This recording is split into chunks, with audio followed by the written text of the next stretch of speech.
Hello, everybody. I'm Cody. And I'm Brent. And we are the Hugonauts, here to review with you the best sci-fi novels of all time. This week, we're talking about The Handmaid's Tale by Margaret Atwood, which I am very excited to talk about. One of my favorites. Sinister, dark, so good. Yeah, so well written. And next week, don't forget to, or 2 weeks from now, I should say, don't forget to like, subscribe, download, follow, however you listen to us, to not miss our episode on Andromeda's Strain by Michael Crichton. It's an interesting one. It's different than your typical like fare. Science thriller with a space virus. It was fun. Anyway, yeah, it's like fictional hot zone or something. Anyways, also, we just want to say thank you to those of us who joined us on Discord. It's fun chatting with some of you, and we'll be in and out to continue that. Yeah, join link in the episode notes. So come join us. There's like 25 of us now talking books, so it's fun. Come hang out. Yes, and we also have the website which we launched, Hugonauts.org, which is a great place to check out copy that we've written. You know, just the book reviews or ratings, etc. If you want to check it out, check out the show in that way. Hugonauts.org. Yeah, and also you can buy the books, which please do really help support the show. They don't cost you anything extra, but when you click buy a book, anything you select, switch to paperback, switch to the Audible version, doesn't matter. Amazon just gives us a small piece, which helps support the show financially. So we really appreciate that. All right, so with that, it is time to talk about Handmaid's Tale, The Handmaid's Tale by Margaret Atwood. Brent, what are we working with here? Okay. Published in 1985. It's just over 300 pages, about 12 hours on audiobook. And it is it's effectively the diary of our narrator, a young woman, the eponymous handmaid, living in Gilead, which is a theocratic, extremely repressive patriarchal society that has taken over the United States, basically. And we sort of explore this world through her eyes as she moves through it, and also as she remembers what her life used to be like, and the people she's lost, and how this all happened as well. And so, yeah, you get to sort of explore the depths of the evil of this society, and then also move with her as she tries to find a way to express herself or escape or just have anything in her life that she feels like she can control living in this society. Really wonderful book. So yeah, what'd you think of it, Code? Yeah, I mean, this is just one of my favorite books of all time. I think this is the fourth time I've read it now, but I give it a 5. I mean, I think it's a pillar of dystopian lit and speculative fiction in general. And I think it is timeless. It will never not be good, because Atwood's understanding of human nature and character is just so unbelievably good. She's an excellent writer, and this is a good novel. 5 out of 5. Brent, how about you? Nice. I'm going to give it a 4 out of 5. I definitely think it's an unbelievably good book. Incredible dystopia. Exploring the world is so interesting and fulfilling. The ending felt a little bit abrupt / sort of like there wasn't an ending a little bit to me. So that's the one thing holding it back in my mind. But we'll talk more about that, particularly in the post-spoiler section. So 4 out of 5 for me. For sure. What I think makes the novel so believable and good at the core is that it's not a tale of extremes, right? It's not a tale of the narrator, our protagonist, being brave and a rebel and winning against the odds. It's the tale of a person who's in a repressed system and doesn't have much power and tries to use and find power in the corners and work against other people who are trying to do the same, or with other people who are trying to do the same. It feels like a very realistic, almost more survival story within a theocratic autocracy like this. And there's not as much, there's some, I guess, attempting to thrive, but within the constraints. Yeah, it's all about like, how would you what would you do in this situation when everything is taken away from you? And it really tries to put you in the shoes of someone who's living in an extremely repressive society like this, of which, unfortunately there's a bunch of not examples just like this, but places like kind of like this, of course, in our world. And that's what a lot of these dystopian books are trying to warn us about and get us to feel. And this is certainly one that does it well. Yeah, absolutely. And it also does it, like one of the methods Atwood employs is that she's using flashbacks a lot through the Handmaid's eyes to see like what life was like before, and they're her memories that she's remembering in the diary she's recounting. So they're very emotional memories she's pulling on to compare her situation to what it is now. And it just shows us the adaptability of humans, kind of infinite adaptability to circumstance, even when the adaptability is kind of negative, like getting used to worse circumstance, and forgetting what she's forgotten about her previous life as much as what she remembers about it. Yeah, for sure. Yeah, and the characters here are extremely well done. I mean, it's just like a sort of an example of how well Atwood does this. And the thing that really hit home for me is even a lot of the minor characters who you just meet a little bit, they feel like real people incredibly quickly, because the same way, when you meet someone in the real world, pretty quickly you come to some judgments about them. And our narrator does that as well. And Atwood is sort of putting us in her shoes really successfully. And so they just, there's just all these characters who feel so much like real people who are trying to exist in this world. Some of them are good, some of them are bad. Mostly they're just people. But they all feel really unique. And it's a testament to her writing ability. Yeah, and that you're getting these quick judgments about them, which are also, like in reality, sometimes wrong. There's sometimes the narrator's misjudging other characters, and you're finding that out slowly, which adds to the depth. You thought there was one thing holding you back from a 5, though, pertaining to the plot. Okay, some exciting things are starting to happen at the end. Again, we'll talk more about this later, but it almost feels like this book ended like just before the climax in many ways. And so I felt that a little unsatisfying. I really appreciate that it's not about someone like trying to be a hero, whatever. Not everything is like that. That's not what life is really like in most cases. But it still felt like there was some really exciting stuff happening in this woman's life, and we just like stopped the book before it happened.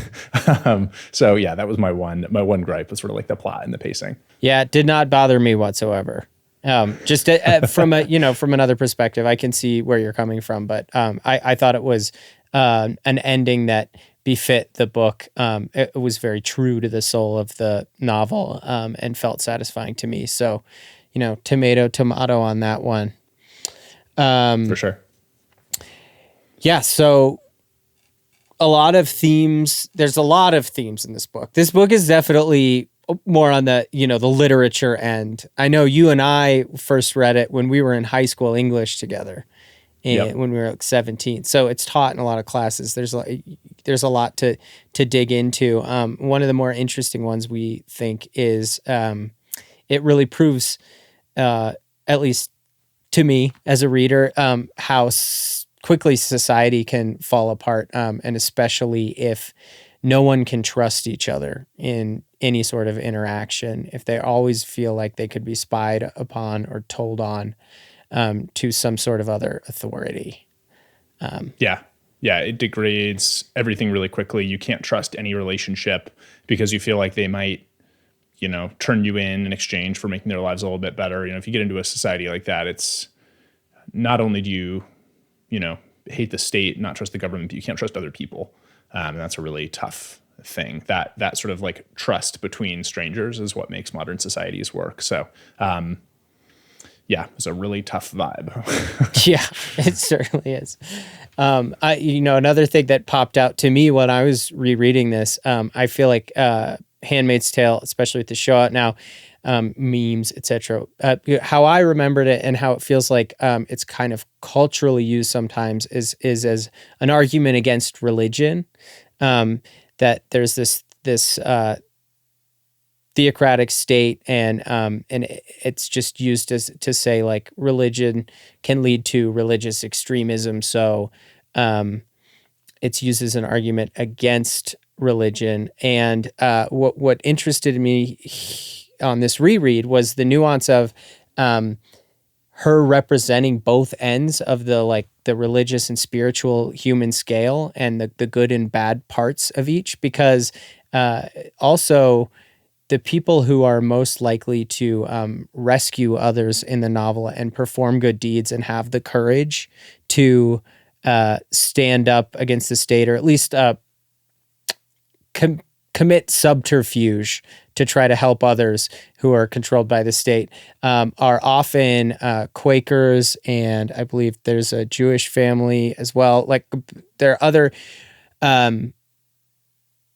like religious people are the only people who have convictions strong enough to step outside of protecting themselves and help others within this state as well. So it's an interesting representation of all ends of the human spiritual spectrum. It's not necessarily making an argument. Yeah, I mean, she certainly doesn't love theocracy, clearly. But I think that, theocracy... I agree with you, yeah.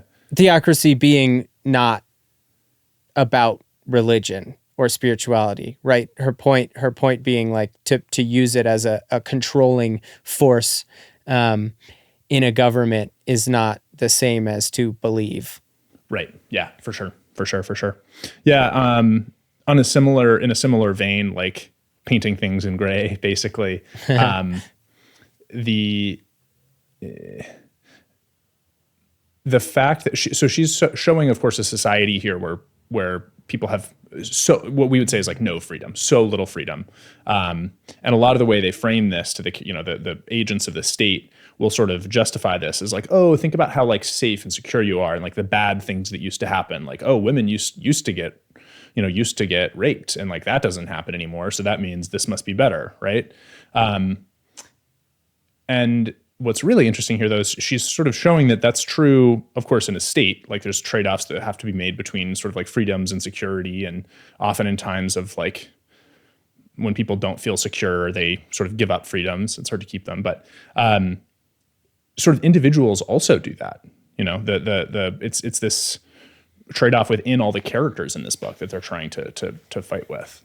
Yeah, that sliding scale between freedom and security. And sometimes they feel like they want more freedom, so they're down to rebel in small ways often, and sometimes more scared and just want security. And it's it's an ever-changing element of the characters as well as the state. So the first 40% of the book is mostly set up, right? Yeah, it's like the world building, basically. She's a master of like show, don't tell. Atwood never really, with a couple maybe of exceptions, but in general, she's not ever telling you the way things work or how things are. You're just sort of seeing the day-to-day life of the handmaid and figuring out what is going on. How does the society work? It seems pretty clear early on that it's not a good situation, right. But really figuring out what the rules are and even like what a handmaid is, like what is her job in this household where she's sort of like part of this retinue of people supporting this important commander. Like what is her role in this household? Is bleak, but it's fun to find out. So anyway, yeah. Yeah. And Atwood's, the way Atwood does it and brings you in, I think she does two things at once with one technique, which is really masterful. And she's constantly talking about the look, the feel, the smell, the taste, like the sensory nature of things through the narrator's perspective. What the narrator sees, all that she describes the materials of the house in great detail. So you're seeing not only where she's looking and that she can't look at anything she wants to. She's always looking down. Yeah, they make her wear blinders. Yeah, exactly. Like a horse. Yeah. Right. And so she's describing the detail of these materials, and you're seeing not only where she's looking and that she's not allowed to be looking around, and you're feeling like you're not allowed to either as the reader. But she's also Atwood's also using this to describe like the scarcity of resources in this society, among other things. Just an example. And she uses, say, smell a lot for connection to memory, which is an obvious choice, but pulls you in. And then she's using sound and smell as an example of how senses can be kind of secret, surreptitious. Like if you're not allowed to look at anything because the state can tell, that the people can tell on you to the state for where you're looking and what you're speaking about, you can still hear things without looking, and no one can know that you're hearing those things, or you can still smell scents that people don't realize you're picking up on. So she both describes the world in a really visceral way, but she also makes the reader feel claustrophobic and trapped by the state, like the narrator is. So yeah, just no doubt. Well done. Yeah, and similarly, the with a lot of the flashbacks, she's thinking about she has a partner in the past who she was with, and other people she cared about, and it's really interesting how her memories of those people are sort of like changing with time, and it's a very honest look at how like your circumstances change the way you feel, not only about your present, but also about your past, and what things fade and what you remember. And it's just, I think it's very honest about there's like, I think Atwood's maybe not a believer in like, your one true love, you're forever, whatever. Like, I think Atwood's take is a lot more pragmatic and, yeah, there's a great moment when the narrator remembers her husband, who she's been separated from in Gilead, and she describes how she can't remember his face at all, but she can remember his clothing, and that's just such a powerful moment, and a way to show the reader that any human can forget a love and need to change because of circumstances, not just that it's not written in stone. There's no kind of holy romance, physical, natural law. Yeah. So Atwood was writing this book at an interesting time. So she was writing this book in 1984 when she was living in West Berlin. So it's interesting for two reasons. One, she's writing the book just after the Islamic Revolution, when the theocracy in Iran came to power, and sort of took away a lot of rights for people in that country, particularly women. So I think that was for sure, top of mind in the cultural zeitgeist. And then of course she's also living in West Berlin, like literally inside the Iron Curtain, in like the little pocket of the West there. So very close to, and in a moment of thinking about totalitarian regimes. And, I think that's maybe part of why this book feels so good. She was like thinking about it a lot and putting herself in a place that she really could try to think and feel what that might be like. Yeah, I think particularly the idea that you can't be honest or trust anybody comes through, and that seems like it must be from that era and experience. She also, we're just dropping this in because we found it an interesting quote, but she said, Atwood has said that she's scared to write something science fiction, dystopian, whatever, spec fiction, whatever you want to call it, because she tended to find a lack of plausibility in those stories. So she, quote, wanted to avoid the pitfalls such as tendency to sermonize, allegory, and lack of plausibility that you find a lot in speculative fiction. And she said, if I was to write an imaginary garden, I wanted the toads in it to be real. And wildly successful at that. I just love that little quote. I mean, maybe that's something to live by for a lot of speculative fiction authors. Yeah. While you were reading about her, you also found something really funny as you were Googling, right? Yeah, I think, well, okay. So a little bit of context. I think we're going to try to do this every week, at least if it's something nice, because every time I Google like the book and the page count to do the beginning of the summary for the episode, there's always the people also ask section of Google, and there's always something funny on there. Like for Dark Matter, it was like, is Dark Matter a good book for beginners? Which is just a funny question to ask of like reading in general. It's just a funny phrasing. Obviously, they meant like a good place to get into sci-fi, which we think it is. But this one for Handmaid's Tale, Google, people also ask, is Handmaid's Tale steamy? Which, first of all, steamy, hilarious euphemism. Second of all, hopefully not. hopefully you're not finding it steamy. Could not be less steamy. If you do think it's steamy, I don't know. I don't even know what that says about your sexual preferences. There's, I guess, whatever your kink is, that's fine. But this is like not, this is something, it's not on the list of approved kinks. Yeah. Should we do similar books to recommend? Yes. Well, first of all, I guess while I was on it, I just wanted to say something quick about the TV show because it's huge. Please. Big show. I've watched most of it. I'm almost current. I think it's pretty good. I think the first season basically just follows the book exactly. Second season's still good. I forget where, but at some point it kind of stays past its welcome as far as I'm concerned. You're kind of past the big emotions and they're clearly just pushing for more content.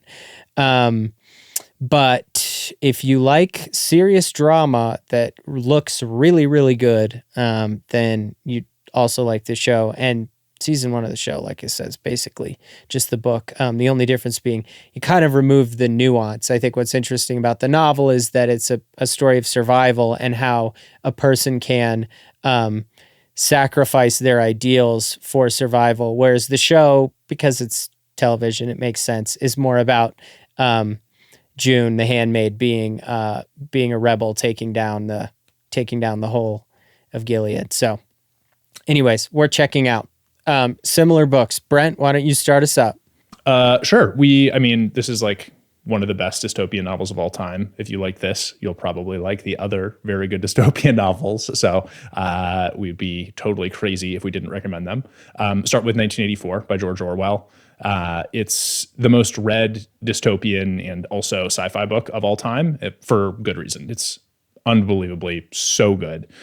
Timeless, gripping, cautionary tale about the power of totalitarianism, how that affects you, and how powerless you are when like all the organs of the state are about maintaining the power of the state. It's just brutal. Anyway, such a good book. You should read it if you haven't already somehow. Yeah, like Handmaid's Tale, almost. And another one is The Testaments, which is the sequel to The Handmaid's Tale, which came out in 2019. So 34 years later. Yet it feels very much the same as Handmaid's Tale in terms of just aura of its overall feel. And it's just as compelling as Handmaid's Tale. It's told from 3 narrators' perspectives. And I won't spoil too much about that, but it's a kind of more satisfying conclusion to the Gilead saga. So definitely worth a read. I really loved it. I just read it for the first time. Nice. Next, we'll do Brave New World by Aldous Huxley. I feel like 1984, Brave New World, and Handmaid's Tale are often like the 3 that get most talked about. And again, that's for a good reason. Brave New World's interesting take is that the way the power is maintained is that like the masses are basically like just allowed to and given what they need to fulfill like all their hedonistic desires. And so then they just like kind of keep quiet about the power structure, which is, a pretty interesting idea and certainly a way it could go. So yeah, anyway, that's another really, really great example in this genre. Yeah. If it were going to go, that could be a way. Certainly seems plausible. You're right. And then our last recommendation is Never Let Me Go by Kazuo Ishiguro, which is just, like all of his books, an emotionally devastating story about essentially focusing in on the servant class of a world with one small kind of speculative fiction idea interposed on it. And it just kind of wanders through the overarching mystery and makes a larger point about the cruelty that is required to progress society, or that can be, not is required, but that often happens. Yeah, that often happens. All right, so those are our 4 recs. That's Handmaid's Tale pre-spoilers. Handmaid's Tale post-spoilers starts in 3, 2, 1, Brent. Okay. If you're sticking around, here's the deal. Here's how it goes. Okay. So first we should say like what a handmaid is. and what her job is, sort of like the what you're exploring in the first half of the We book. assume you all know this anyways. We couldn't decide whether it was a spoiler or not, but we decided we'd be, by the book on it. But Yes, for sure. So, okay, so she is basically fertility is gone way down in this world for various reasons that we don't need to get into. And so in order to try to help like these powerful men have children, they like capture young fertile women and force them to live in the households of these powerful commanders and like have sex with them in this bizarre ceremony where like the wife is participating, the commander's wife is participating like once a month. So yeah, that's what that is. Anyway, so the commander starts inviting the handmaid into his office, and it turns out he's inviting her there not for like weird kinky sex stuff, which also would not be allowed, but to play Scrabble, which is really not allowed because she's not allowed to read. But he just kind of wants someone to talk with who can have a real conversation with. So it's a really interesting sort of like view inside his psyche. He's one of the people responsible for this state, but is still trying to like subvert the rules. She also meets another handmaid who says she's part of a network of people who are like resistant to the state. And then finally, the last like push for action in this book is the commander's wife, who hates her and hates clearly this whole situation of this woman who's having sex with her husband. But she actually does want a baby. And so she approaches the handmaid and says, hey, maybe my husband isn't fertile.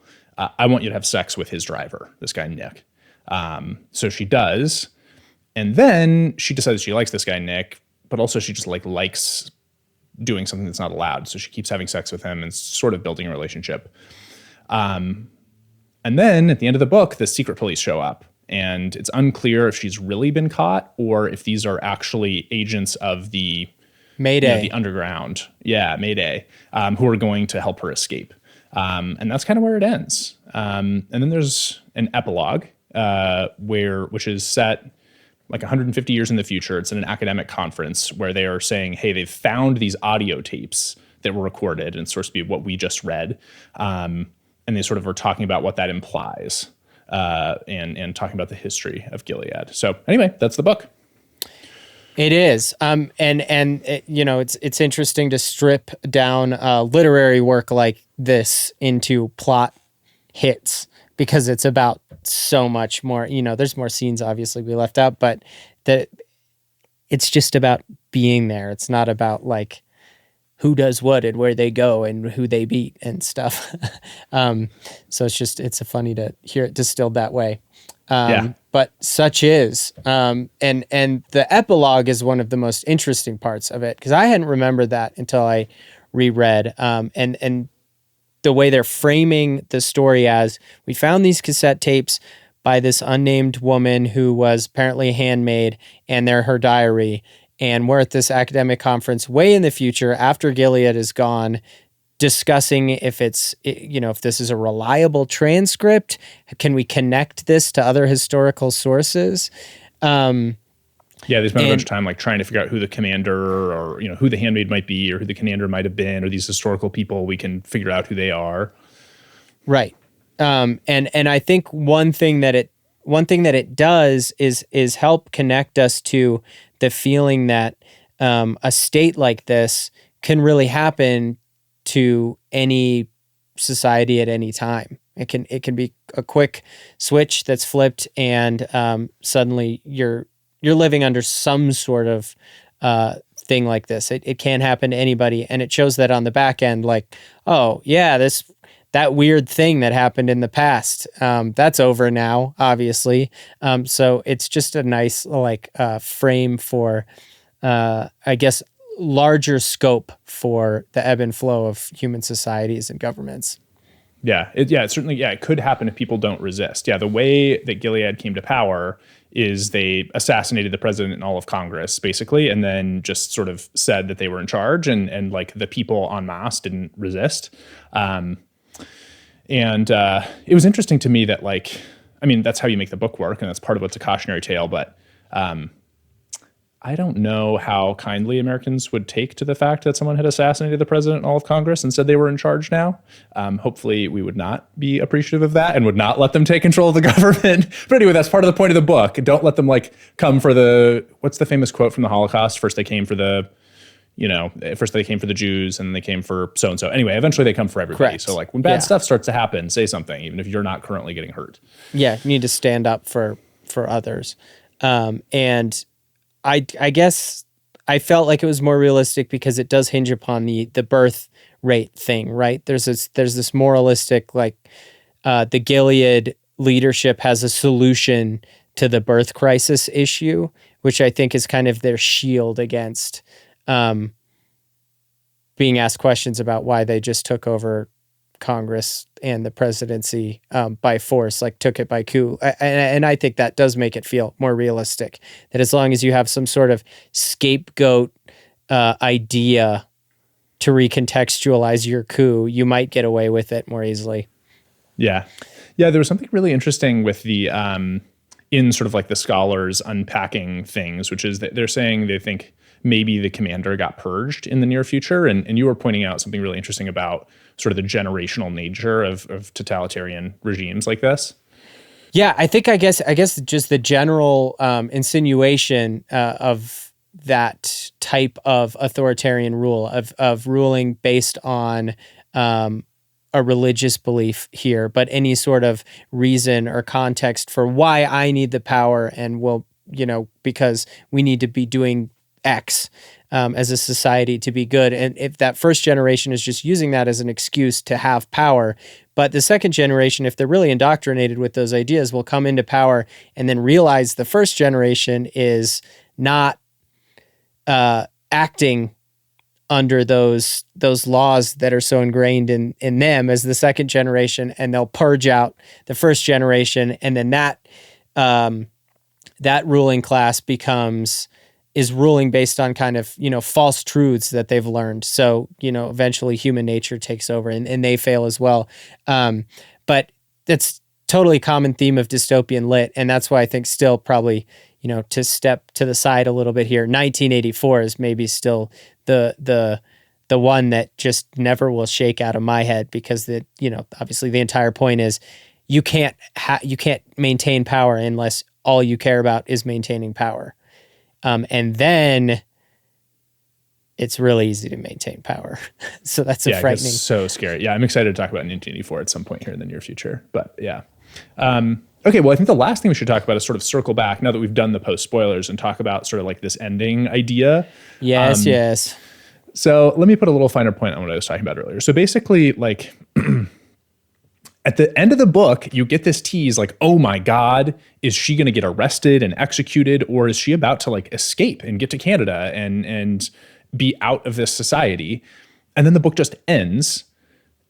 We get this epilogue where they say they found the tapes at like a cabin in northern Maine. So we know those were not executioners. They probably were from the Underground Railroad. And we know she got at least as far as there, but we still don't know if she got out. And it just felt weird to me to like have all that, which like sort of seems like the most exciting part of the novel. It's like the climax of her personal story.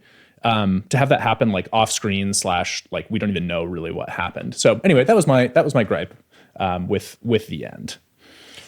Yeah, which and like I said earlier, I think that just ends up being kind of a personal preference thing, right? I think for me, I totally get where you're coming from, but also I thought that kind of mysterious ending really fit the rest of the novel. You don't really know what's going on in the world. If she suddenly shows you one or the other thing happening, you're seeing a lot more than you have before, and you're going too far out of the perspective of the narrator. I don't know, it just felt like a fit. It worked for me. Also, yeah.